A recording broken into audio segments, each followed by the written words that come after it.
তোমরা খেলতেছো।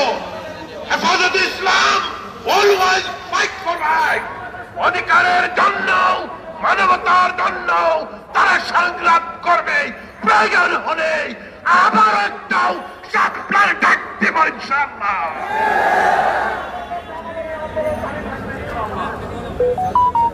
সম্মানিত উপস্থিতি, এখন বক্তব্য রাখবেন কেন্দ্রীয় সহকারী সম্পাদক মাওলানা মুফতি কামাল উদ্দিন।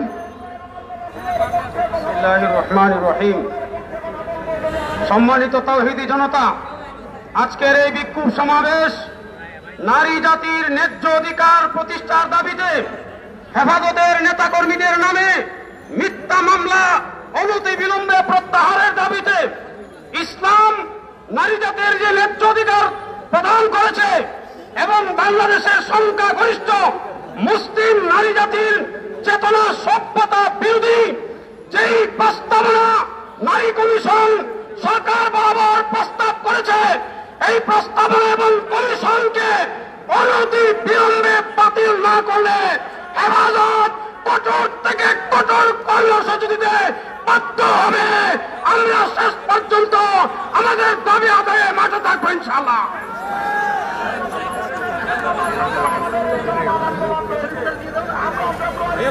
এখন বক্তব্য রাখবেন কেন্দ্রীয় সহকারী প্রচার সম্পাদক মুফতি শরীফুল্লাহ।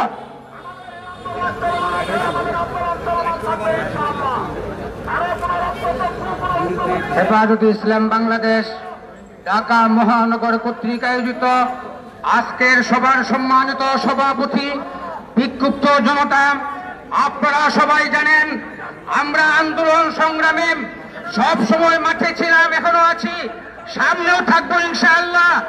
আমাদের দুঃখের বিষয় হলো যারা যাবজ্জীবন সাজা প্রাপ্ত আসামি তাদের মামলার খালাস হয়ে যায়, তারা বিনা শর্তে জেল থেকে বাইর হয়ে চলে আসে।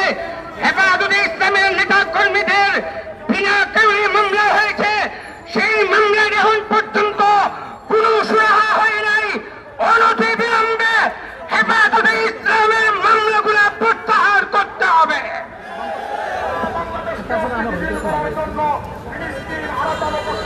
এখন বক্তব্য রাখবেন হেফাজতের কেন্দ্রীয় নেতা মুফতি ফখরুল ইসলাম।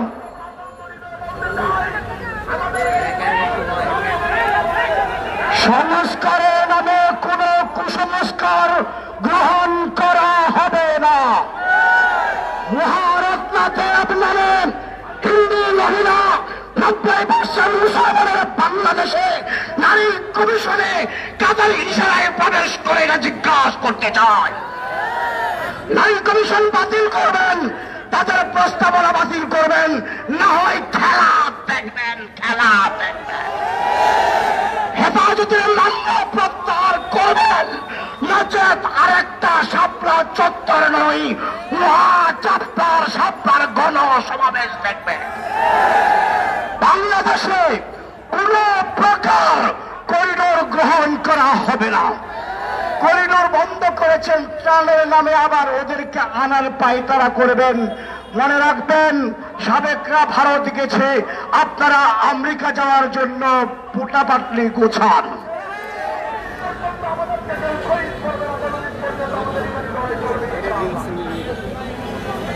আসসালামু আলাইকুম ওয়া রাহমাতুল্লাহ।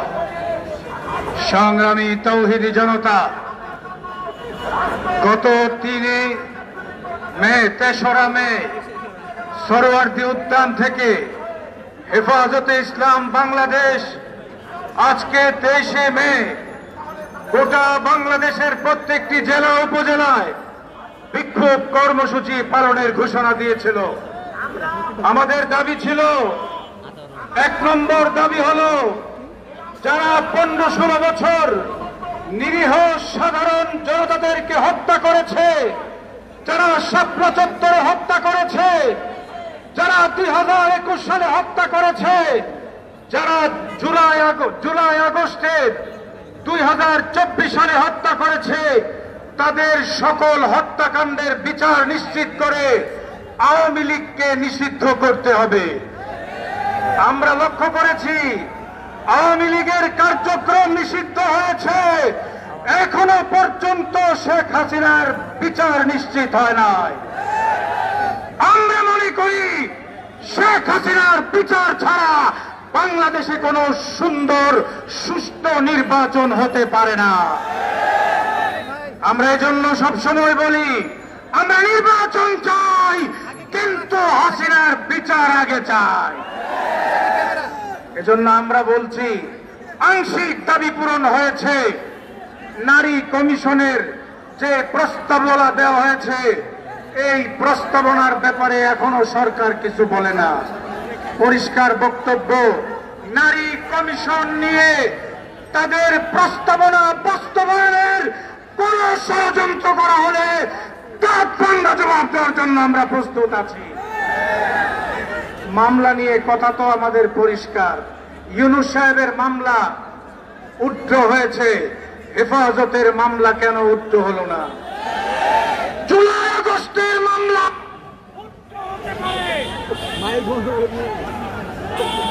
মাইক অফ করে দিছে।